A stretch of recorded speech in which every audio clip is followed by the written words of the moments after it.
Ja, hallo Motorradfreunde, ich melde mich mal wieder zurück und zwar wollte ich euch heute mitnehmen auf eine wunderschöne Sonntagvormittagstour mit der XSR 900. Hier unterwegs auf kleinen bis kleinsten mittelfränkischen Straßen. Da ich mittlerweile knapp 1200 Kilometer auf der XSR 900 drauf habe, bietet sich das natürlich an, dass wir auch gleich hier ein Fazit mit reinpacken in das Video. Also genießt die Fahrt, es war wirklich herrlich heute Morgen. So, ja, was gibt es nach 1200 Kilometer zu sagen? Ihr habt ja vielleicht schon meine ersten Videos zur XSR gesehen. Man, klar, bei der Probefahrt oder wenn das Ding neu ist, da ist natürlich alles genial, da gibt es überhaupt nichts zu meckern. Mittlerweile allerdings habe ich doch den einen oder anderen Punkt, wo man sagen könnte, das hätte man vielleicht anders machen können. Also Entwarnung, nichts Tragisches, aber einfach was nicht ganz so optimal ist. Und da möchte ich gleich anfangen mit dem Stellrädchen zur Menüführung an der rechten Armatur.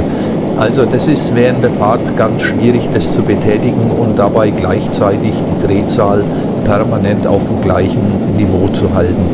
Beim Nachfolgemodell bzw. jetzt bei der neuen MT-09 hat man ja statt diesem Stellrädchen an der linken Armatur so eine Art Joystick angebracht. Also das erscheint mir doch wesentlich besser und logischer aufgebaut zu sein.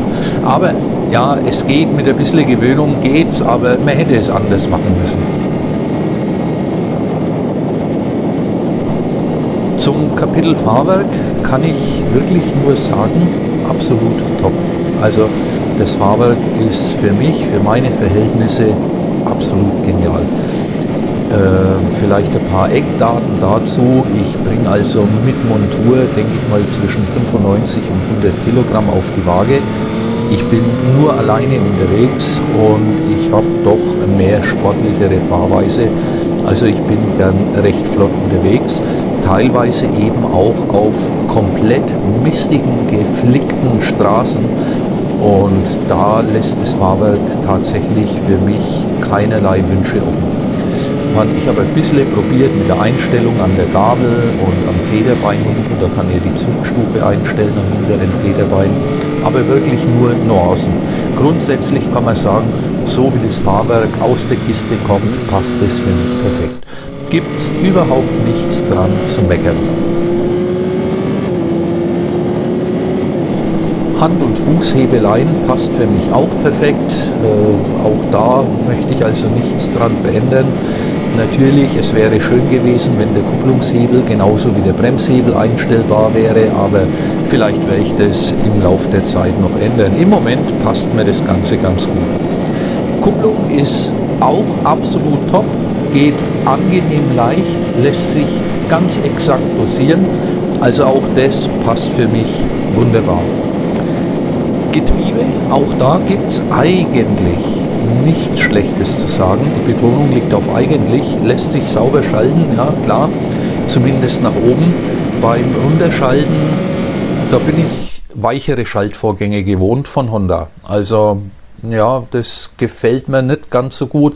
Das sind beim Runterschalten, das ist meistens ein recht ruppiger Vorgang. Ist immer verbunden mit einem kleinen Ruck, also wohlgemerkt, wir reden jetzt hier nicht über Schalten mit Quickshifter, sondern das ganz konventionelle Schalten mit gezogener Kupplung. Das würde ich mir ein bisschen weicher, die Schaltvorgänge wünschen, aber ist vielleicht auch Gewöhnungssache. So, hier machen wir jetzt das erste Päuschen, muss natürlich auch sein.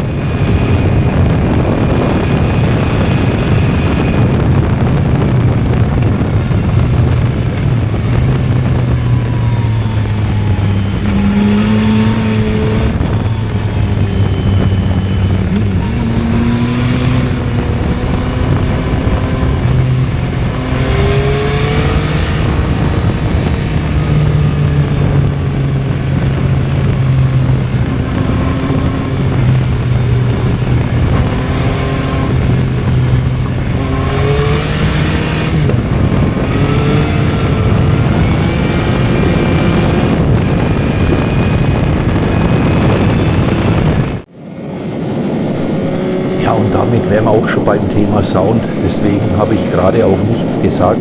Dieser geile, rotzige Triple Sound ist doch wirklich genial.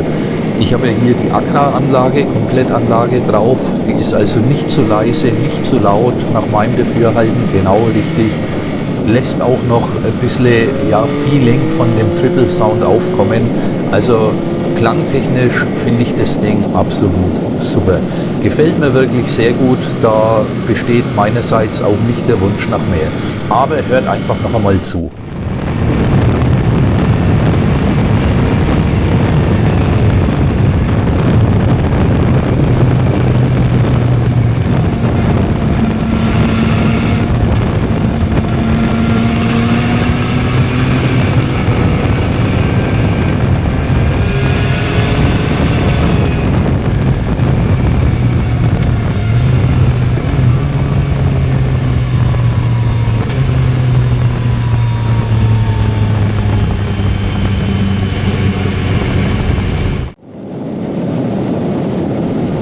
Ja, ich habe auch schon Wünsche gehört, wo XSR-Fahrer gesagt haben, ja, das Cockpit ist mir also ein bisschen zu klein, das könnte ein wenig größer sein. Bei der neuen MT-09 hat man ja auch auf 5 Zoll vergrößert.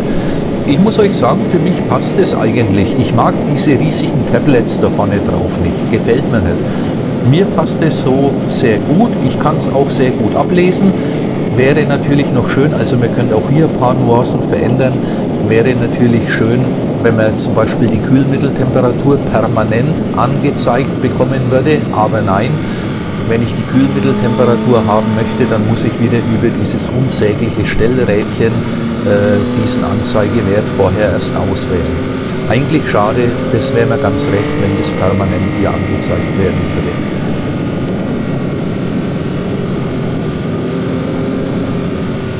Nachdem ich ja den Lenker tiefer gesetzt habe, da habe ich auch ein Video auf meinem Kanal,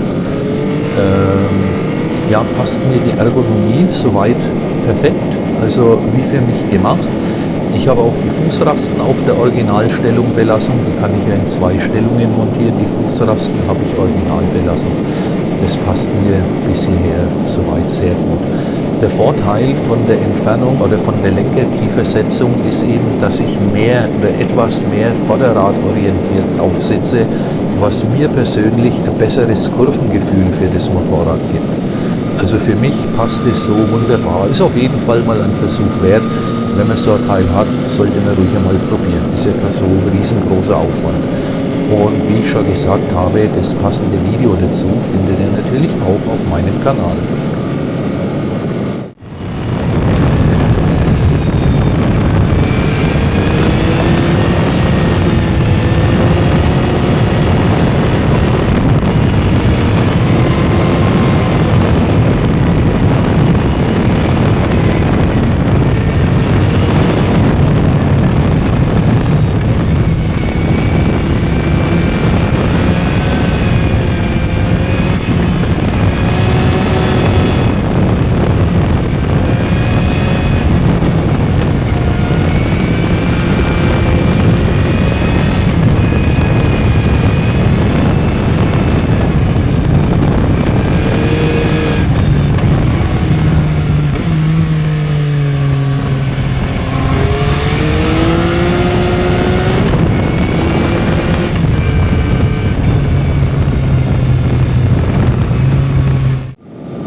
Zum Kapitel Motor gibt es nur ein Wort, schlicht und einfach genial.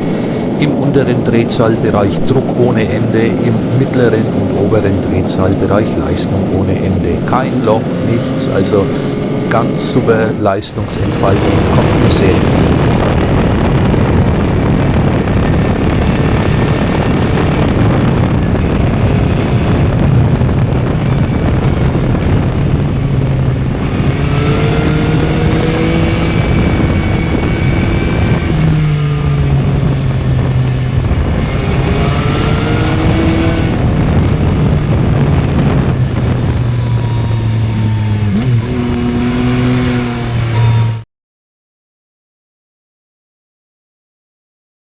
So, ihr seht, wir sind wieder in Rothenburg angekommen, Rothenburg ob der Tauber. Nicht nur die Stadt selber birgt viele Sehenswürdigkeiten, wie hier zum Beispiel dieser mittelalterliche Geheimgang. Da findet ihr übrigens auch schon ein Video auf meinem Kanal. Da habe ich mit meinem Junior erkundet. Schaut euch das an, es lohnt sich, es ist recht spannend. Ja, okay, sage jetzt mehr nicht dazu. Es war nicht ganz einfach, da reinzukommen, aber auch hochinteressant. Dann haben wir natürlich das Kriminalmuseum in Rothenburg, schlicht und einfach die mittelalterliche Architektur der Häuser und Gebäude in Rothenburg, einschließlich der Stadtmauer, die, soweit ich weiß, annähernd um ganz Rothenburg begehbar ist. Also auch das sollte man sich mal anschauen. Man darf allerdings hier keine Höhenangst haben. Dann gibt es, ja, Kriminalmuseum, habe ich glaube ich schon gesagt. Wichtig oder interessant ist auch hier das Rathaus, also am Marktplatz, das Rathaus, wenn ihr da mal reinschaut. Die haben da so einen mittelalterlichen Kerker, das seht ihr hier jetzt gerade im Video, den kann man auch besichtigen. Auch das ist also hochinteressant, aber auch schon ein bisschen deprimierend, wenn man sich überlegt, was da vielleicht eventuell wahrscheinlich schon alles geschehen ist in diesem Gewölbe. Nee, aber auch um Rothenburg herum gibt es viel Interessantes zu entdecken, wie ihr gleich im Anschluss sehen werdet. Ich liebe einfach dieses alte Städtchen.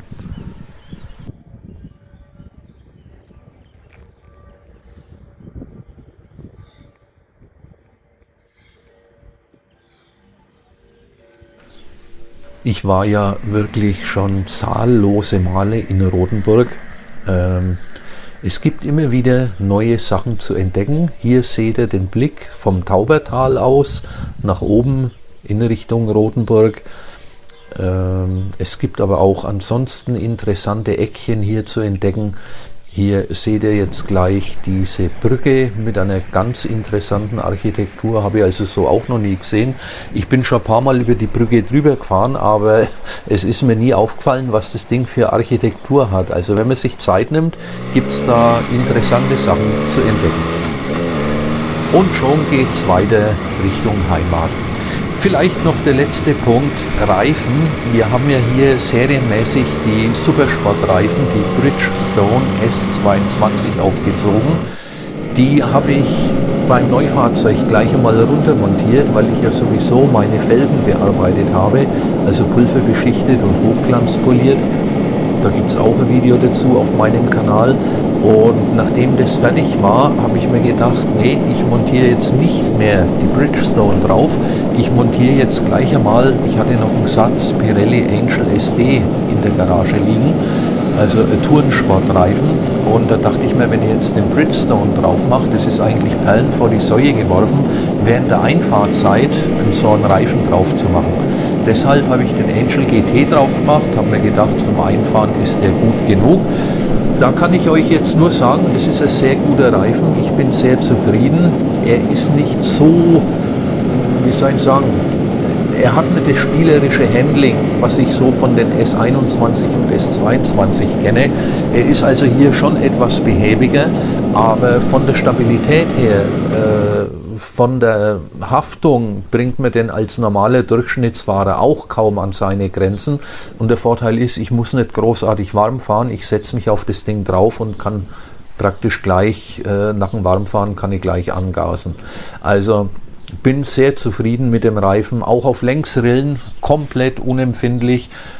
Wie gesagt, hat vielleicht nicht die Handlichkeit, die man von Bridgestone jetzt gewohnt ist, aber insgesamt ein recht angenehmer Reifen. Ja, und da seht ihr schon wieder ein Päuschen. Ach ja, vielleicht noch mal ein Päuschen, es gibt mir jetzt das Stichwort.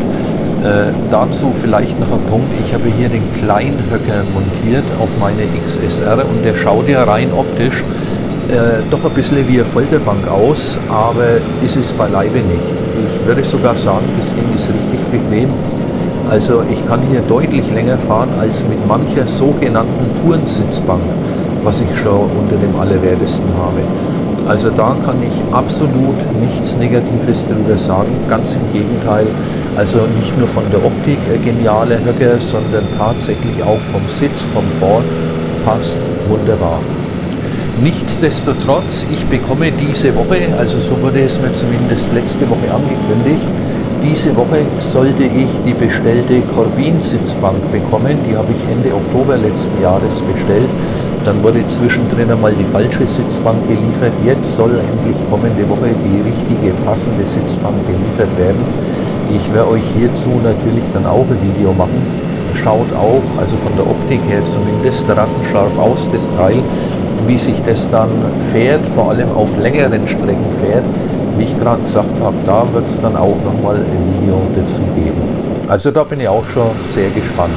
Aber ich bin mir ziemlich sicher, den kleinen Höcker werde ich mit Sicherheit behalten. Also da bin ich hochzufrieden damit. Es war zwar nicht ganz billig, das gute Stück, mit 1200 noch ein paar zerquetschte Euro, komplett lackiert und gepolstert, aber es ist wirklich jeden Euro wert.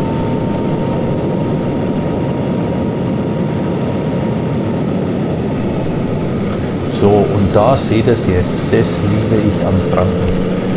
Viele kleine Sträßchen, viel Wald, viele Kurven, das ist eine ideale Kombination. Da, wo wir jetzt gerade im Moment unterwegs sind, das ist im Prinzip ein asphaltierter Feldweg. Also wenn da ein Fahrzeug entgegenkommt, dann heißt es Schrittgeschwindigkeit. Also wir haben hier, muss man so sagen, eine ganz, ganz herrliche Gegend in Mittelfranken. Es macht einfach nur Spaß.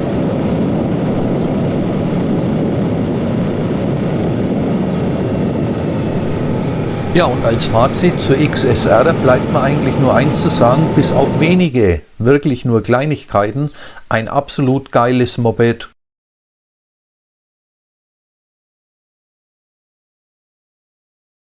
So Freunde, das war's wieder für heute. Vielen Dank für eure Aufmerksamkeit. Ich würde mich freuen, wenn ihr meinen Kanal abonniert und oder liked. Ciao!